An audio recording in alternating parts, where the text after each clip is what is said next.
Why are Orthodox Christians avoiding confession? Vertical bar scandal, fear and faith in crisis. Confession is a sacrament deeply rooted in Orthodox tradition, historically practiced publicly and privately as a means of reconciliation and spiritual healing. Over time, the practice shifted from public to private confession, emphasizing confidentiality and pastoral care. Recent controversies and scandals. In recent years, high-profile cases of abuse involving the misuse of confessional secrets by priests have shaken trust within the community. Allegations include blackmail, sexual exploitation, and financial extortion, particularly targeting women using information disclosed during confession. These incidents have led to criminal cases, defrocking of priests, and widespread media coverage, fueling public fear and suspicion. Legal and social pressures. Petitions have been filed in the Supreme Court of India challenging the mandatory nature of confession, arguing it violates privacy and personal liberty. The fear of forced or compulsory confession, with threats of social ostracism or loss of church membership, has contributed to discomfort and reluctance among believers. The practice of maintaining a confession register has also raised concerns about confidentiality and misuse of personal information. Cultural and generational shifts. Modern society, especially younger generations, is increasingly influenced by individualism, privacy concerns, and skepticism toward institutional authority. There is a growing perception that confession is outdated or coercive, especially when linked to strict church rules or social control. Secular values and changing attitudes towards sin, guilt, and repentance have diminished the perceived necessity of confession for spiritual well-being. Lack of awareness and catechesis. Many faithful lack a clear understanding of the spiritual meaning, benefits, and importance of confession as taught by the Church. Insufficient catechesis and pastoral guidance have led to apathy or indifference, with some seeing confession as a mere ritual rather than a transformative experience. Main reasons for hesitancy toward holy confession in the Orthodox Church. 1. Shame and embarrassment. Many people feel ashamed or uncomfortable speaking their sins aloud to a priest, fearing judgment or loss of dignity. 2. Fear of judgment. Some believe the priest may judge them harshly or misunderstand their struggles, leading to feelings of being unhealed or rejected after confession. 3.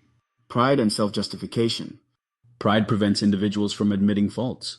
Many justify their actions, compare themselves favorably to others, or believe they do not need confession. 4. Lack of self-awareness. People may not reflect deeply on their sins, leading to superficial confessions or the belief that they have nothing significant to confess. 5. Secularization and modern attitudes. Modern values promote self-sufficiency and rationalism, causing some to see confession as unnecessary or outdated. 6. Scandals and breach of trust. Reports of priests misusing confessional information for exploitation or blackmail have eroded trust in the confidentiality and safety of the sacrament. 7. Privacy concerns.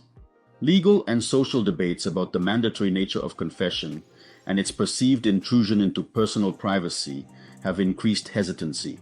8. Insufficient catechesis. Many lack a clear understanding of confession's spiritual purpose and benefits, reducing participation motivation. Some specific incidents and events have contributed to hesitation in taking confession in the Church. Some specific incidents and events have contributed to hesitation in confessing in the Orthodox Church. Many people report negative personal experiences, such as feeling judged or receiving harsh, inappropriate counsel during confession, which led to long-term mistrust and even avoidance of both confession and communion. Some have felt their privacy was violated or feared that details from their confession might be revealed to others, causing lasting anguish and reluctance to return.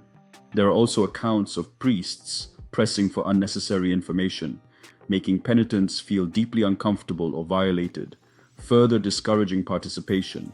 These experiences, whether isolated or more widely discussed, have created a climate of fear and mistrust around the sacrament of confession. Negative personal experiences. Some individuals have had distressing encounters during confession, such as feeling judged, receiving harsh or inappropriate counsel, or violating their privacy. For example, one person reported a long-lasting inability to trust priests after a negative incident. which led them to avoid confession and even communion. Breach of confidentiality. In some cases, people feel their confessions were not kept confidential or fear that details might be revealed to others, causing lasting anguish and mistrust toward the sacrament. Pressure and intrusive questioning. Some confessors have demanded unnecessary details, made penitents uncomfortable, or violated their privacy, further discouraging participation. These incidents, whether isolated or more widely discussed, have fostered a climate of fear and mistrust, making many hesitant to approach confession. Steps to rebuild trust in the confession process. 1. Ensure confidentiality and pastoral integrity. Priests must uphold absolute confidentiality and integrity, never misusing information shared in confession. Church leaders should confront and address clergy's inappropriate or unethical behavior, demonstrating accountability and transparency. 2. Foster a relationship of respect and compassion. Confessors should act as spiritual fathers, listening with empathy, offering appropriate counsel, and guiding penitents gently without judgment or unnecessary burdens. A climate of sanctity, mutual respect, and trust must be nurtured by the confessor, making penitents feel safe and valued. 3. Provide clear catechesis and communication. Educate the faithful on confession's spiritual meaning, purpose, and benefits, emphasizing its role in healing and reconciliation with God and the Church. Clarify the process and reassure penitents of their rights and the confidentiality of the sacrament. 4. Support repentance and restoration. When breaches occur, support genuine repentance and restoration for clergy and laity while maintaining appropriate boundaries and safeguards. Restoration of trust is a process demonstrate consistent, sincere change over time rather than relying on words alone. 5. Address modern challenges. Recognize and address cultural and media influences that may distort perceptions of confession or undermine trust in the Church. Encourage ongoing, regular confession as a means of spiritual growth and self-awareness, not just as a ritual obligation. By implementing these steps, the Church can gradually restore confidence in the confession process and renew its spiritual significance for the faithful. Hesitancy toward confession in the Orthodox Church is driven by recent scandals, legal scrutiny, cultural shifts, and a lack of understanding of the sacrament's true purpose. Restoring trust will require transparent pastoral care, better education, and renewed emphasis on the spiritual value of confession.